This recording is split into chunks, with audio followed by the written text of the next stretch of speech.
triste, eu logo assim, Pois é, mas acontece que eu não sei onde é que a senhora estava lavando com esse funicular, porque a boca fala demais.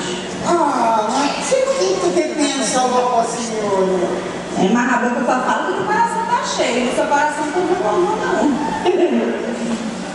Não é a boca que fala o perfeito louvor, é o coração. Mas eu já lhe disse que a boca só fala que o coração está cheio.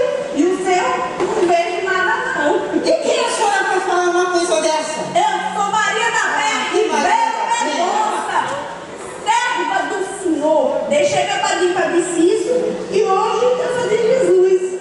Agora vem cá, me diga uma coisa. Onde é que a senhora estava ontem que eu não lhe vi na igreja?